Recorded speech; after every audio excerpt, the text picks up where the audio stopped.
Todos bem-vindos à aula de hoje. Falaremos um pouco sobre o tema das leis ambientais no Brasil. O ser humano, que é considerado um animal racional, porque ele teve, com o passar do tempo, da sua história, a capacidade de adequar o meio ambiente para as suas necessidades. Essas ações do homem, tem um termo, são ações antrópicas, todas as ações que o ser humano realiza. Né? Bom, as mudanças climáticas acabam sendo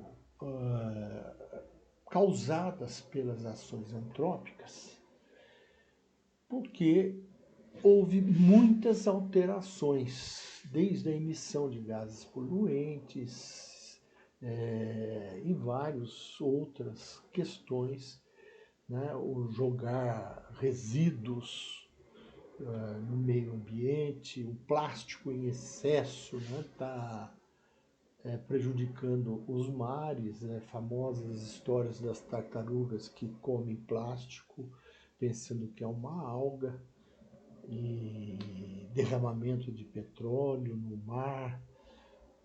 Isso tem provocado uma série de problemas ambientais, e principalmente mudanças.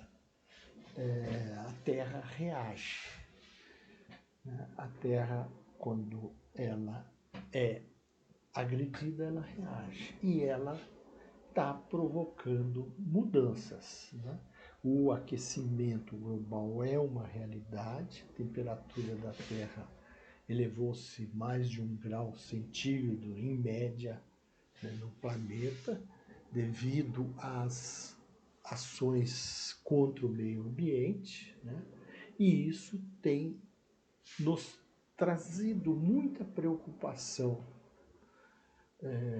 por essas mudanças, porque elas significam alterações nas condições de vida que conhecemos no planeta.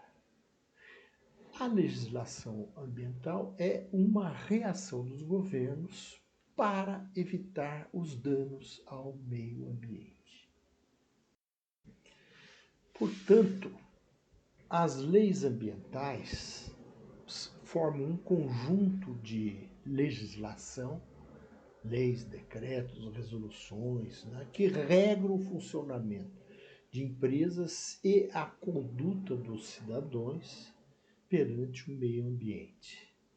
Elas definem atos de infrações e punições em casos de não cumprimentos desta lei,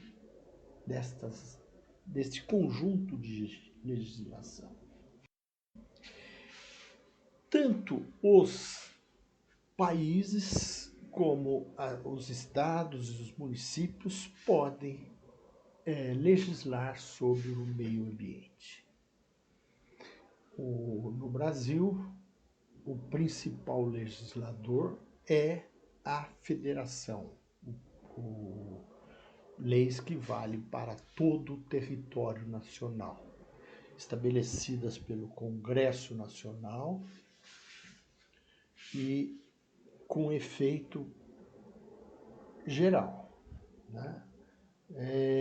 Nenhum estado ou município pode não seguir as leis federais. E um estado ou o Distrito Federal não pode criar uma legislação própria que não cumpra o que foi estabelecido na esfera federal. E os municípios, além de seguir a federação e o estado, eles podem criar mais leis específicas para o seu município, mas não podem ferir a legislação estadual ou federal ao Estado que pertence ao país como um todo. Desta forma, é estabelecida uma hierarquia das leis federal, né? A estadual complementa, mas não altera a federal, a municipal complementa, mas não altera a estadual nem a federal. A aula de hoje nós vamos falar das principais leis relativas ao meio ambiente do país Brasil. A primeira lei data do ano de 1981, bem antiga, principalmente para a idade de vocês. Essa lei ela proíbe a poluição, obriga a obtenção do licenciamento ambiental para qualquer atividade humana, né, empresarial ou até mesmo para os cidadãos. E atribui responsabilidades a quem está poluindo, de mitigar os efeitos desta poluição. Mitigar é reduzir ou até eliminar os efeitos da poluição. Ela tem como objetivo regulamentar as várias atividades, né, que envolvam o meio ambiente, para que haja preservação, melhoria e recuperação da qualidade ambiental, com o sentido de preservar a vida e que a população, né, tenha um desenvolvimento econômico baseado na sustentabilidade. Os principais aspectos, né, são o equilíbrio da ecologia, a racionalização, planejamento e fiscalização dos usos dos recursos ambientais, porque os recursos ambientais pertencem a todos, né, e não são de uso exclusivo de uma empresa ou de uma pessoa. Portanto, ela pretende proteger o ecossistema e controlar as atividades que poluem. Mas a lei de 81 não previa as punições. E óbvio, sem uma sanção, né, você não vai conseguir coibir as ações de quem está danificando o meio ambiente. Então, a lei dos crimes ambientais, bem posterior, né, já no ano de 98 do século passado, 1998, estabeleceu as sanções penais administrativas para quem pratica conduta ou alguma atividade que lese o meio ambiente. Reparação de danos ambientais, prevenção de ações de combate a esses danos. Estabelece penas e tipifica os crimes ambientais. Os crimes contra a flora, a fauna, recursos naturais, o patrimônio cultural. Condutas que ignoram normas ambientais, mesmo não prejudicando o dano ambiental, também são tipificadas como crimes ao meio ambiente, mesmo que não tenham naquele momento causado nenhum dano ao meio ambiente, mas é uma conduta que pode vir a prejudicar. Um exemplo seria um chefe de um país, né, ou de governo no Brasil, do governo do estado, de uma prefeitura, né, ele fazer discursos contra a preservação do meio ambiente. Isso é considerado uma conduta contra o meio ambiente que pode vir a prejudicar posteriormente, mas só o discurso ou a pregação, né, contra o meio ambiente naquele momento não está trazendo um dano, mas há um dano potencial, um dano que pode vir a ser realidade, porque se alguém do poder público, né, incentiva a não preservação do meio ambiente, obviamente está causando um dano ambiental. Política Nacional de Resíduos Sólidos. Comentei do plástico, né? Mas tem uma série de resíduos que possam contaminar o meio ambiente. Então, há a necessidade de gerenciamento do que fazer com esses resíduos sólidos. Começa-se pelo lixo, né, das cidades, e esse é um problema sério para muitos municípios. Essa lei já é de 2010 para as pessoas que têm hoje 11 anos de idade. Então já é uma lei que vocês já eram nascidos. Ela traz responsabilidades para as empresas ou para o poder público e exige que as organizações sejam transparentes com o gerenciamento de seus resíduos. Os resíduos podem ser levados ao meio ambiente de diversas maneiras.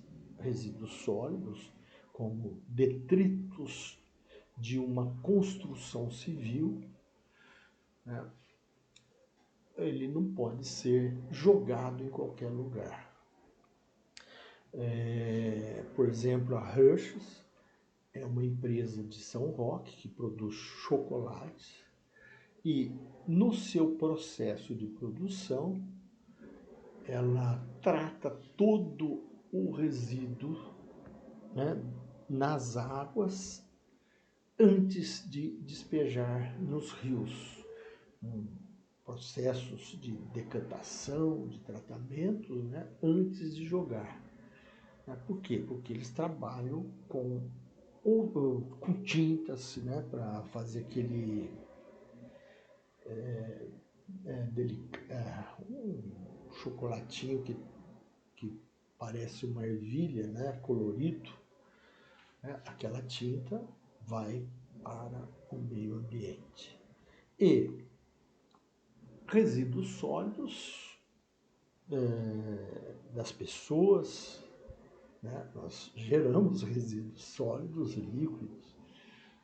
Então, isso é uma responsabilidade do poder público em dar um destino que não faça mais como está fazendo com os nossos rios. E precisa reduzir este impacto ambiental, essa ação antrópica, né, ao meio ambiente.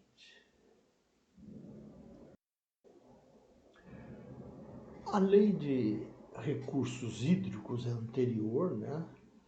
Ela é do ano de 1997, no século passado, que definia o que se pode fazer com a água num país. Sabemos que a água, né, não salgada, ela é um recurso limitado. Ela não é algo que nós temos à vontade, né? E ela propicia a vida, né? As cidades surgiram, os primeiros estados, países, né? O Egito, ele surgiu justamente porque a população se estabeleceu em volta do rio Nilo. Por que as pessoas ficavam em volta do rio Nilo? Porque a água é vida. Sem água você não produz alimentos, você não bebe água, fundamental para o ser humano, né? E você não tem higiene.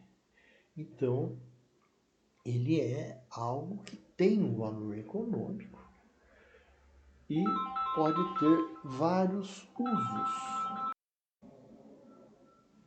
ela se destina à água, né? Se destina ao consumo humano. No Brasil, principalmente, ela produz energia elétrica. Ela pode ser usada para transporte, navegação fluvial, né? E é onde nós despejamos os resíduos sólidos, né? Os esgotos. Então, a lei prevê a criação de um sistema nacional de informação sobre os recursos hídricos para a coleta, tratamento, armazenamento e recuperação de informações sobre os recursos hídricos e tudo que intervém na sua gestão.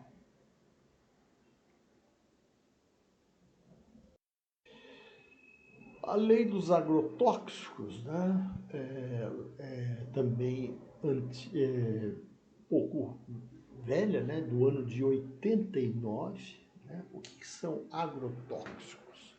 São produtos que, pelo nome diz tóxicos, né, usados na agricultura.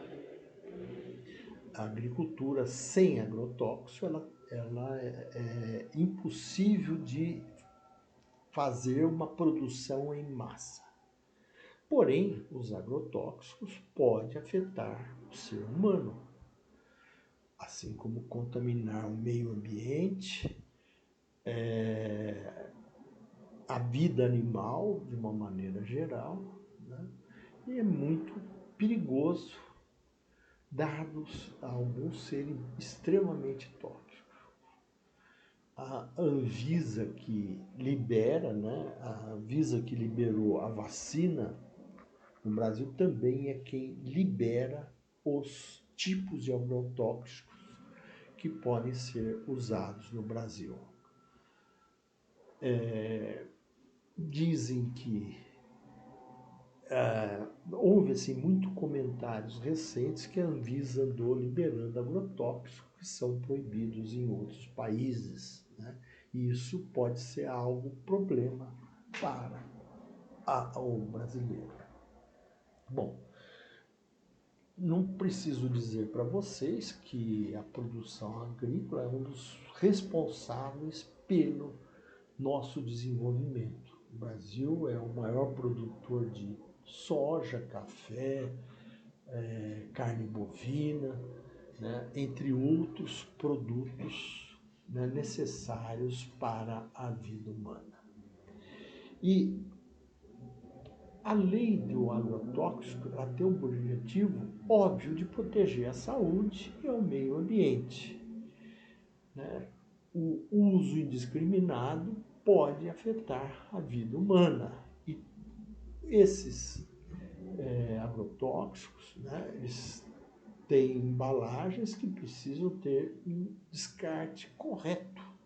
Pode jogar uma embalagem de um agrotóxico em qualquer lugar.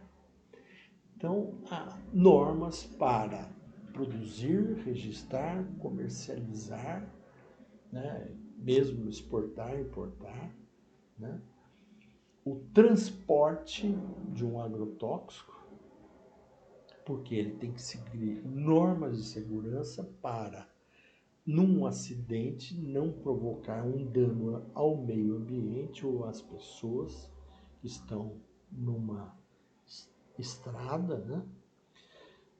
Classifica, né? Faz um controle tecnológico e toxicológico dos agrotóxicos, né? O nível de toxicidade. Então, analisa os produtos agrotóxicos, os componentes que estão sendo usados, né? Estabelece requisitos para embalagens dos agrotóxicos e os rótulos. Por que os rótulos são importantes? Com dizeres, né, importantes. Olha, isso pode acarretar tal problema, né? Cuidado que isso, se quebrar esse vidro, né, pode então transportar isso de tal jeito. Enfim, cria uma série de importantes informações que tem que ter na embalagem de um agrotóxico, né? Sobre o transporte, o armazenamento, né? E o uso deste agrotóxico. Então, a armazenagem, a comercialização, a propaganda comercial, o destino final dos resíduos e embalagens são muito importantes. O Código Florestal Brasileiro, ele estabelece como se deve zelar pelo ecossistema que nós temos. Todos sabem que a floresta amazônica é muito importante para o clima no sudeste do Brasil. Nós já falamos sobre isso em aulas anteriores, que se temos chuvas no estado de São Paulo, é porque existe uma questão ambiental que faz com que a formação de nuvens na floresta amazônica, ao baterem na Cordilheira dos Andes, trazem chuvas para o sudeste do país, o sul do país e o centro-oeste. E as chuvas nessas regiões são muito em funções da floresta amazônica. É importante dizer isso porque onde está o estado de São Paulo, no Trópico de Capricórnio, é o único lugar no planeta, o estado de São Paulo e essa região do Brasil, no Trópico de Capricórnio, que não é deserto. Nos outros lugares, né, no Chile, na África e na Austrália, são desertos, são regiões desertas. Né? Então, se nós podemos ter agricultura, ter rios que tocam nossas hidrelétricas, é graças à floresta amazônica em pé. Então, não só a questão da floresta amazônica, né, que são áreas de preservação permanentes, ou algumas reservas legais, são fundamentais. Sabemos que, por exemplo, na Serra da Canastra, na divisa, entre a divisa de São Paulo e Minas Gerais, nasce o Rio São Francisco. E a nascente, né, as nascentes são fundamentalmente, né, de preservação permanente. Não pode-se modificar essas áreas, né, porque é onde nascem rios. E a preservação é fundamental para que surja água. Porque se não tiver a proteção de floresta, o rio vai ter dificuldade. E ao redor dos rios, né, precisam ser preservados, né, com matas ciliares, para que o rio não seja assoreado, isso é, desbarranca e cubra o leito do rio. É importante, né, ir na cidade de São Roque, vocês veem que passam rios, né, e tem áreas que não tem uma mata ciliar para proteção desses rios. A ausência dessas matas pode trazer problemas sérios, como enchentes e outros, né? O solo com mata absorve a água, né? As plantas absorvem a água de chuvas, né? E você não tendo, né, estando cimentado ou pavimentado, né, não há a absorção de água. Perceba o quão é importante, né, as restrições para a conservação de matas naturais.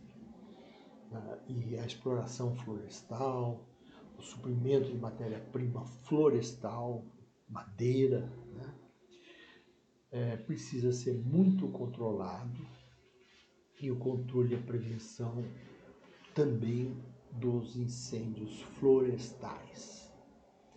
Então, esse código prevê instrumentos econômicos e financeiros para alcançar esse objetivo, né, tendo como objetivo o desenvolvimento sustentável, né, não só econômico, mas com a preservação do meio ambiente, para que gerações futuras possam usufruir desses benesses do meio ambiente.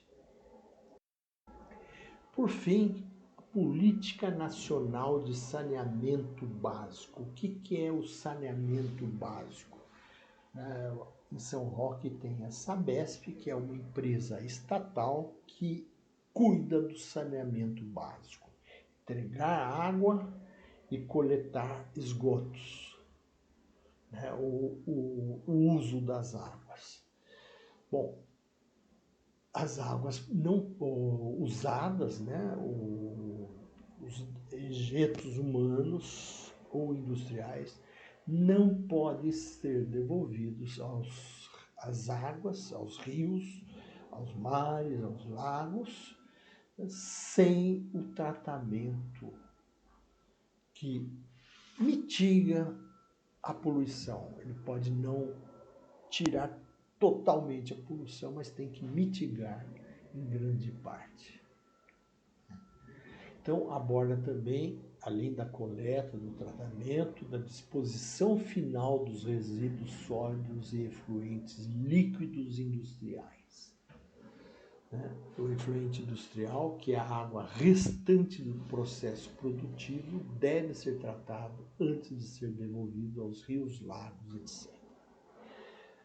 Percebam que toda a legislação é um conjunto, né? Elas têm normas, né, que se cruzam, se complementam para nós podermos ter um ecossistema melhor.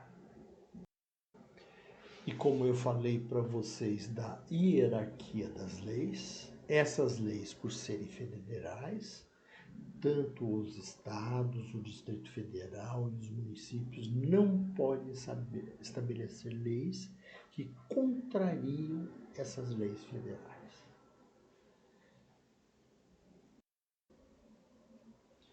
Espero que tenham gostado da aula de hoje e até a nossa próxima semana, que eu acredito que será a nossa prova.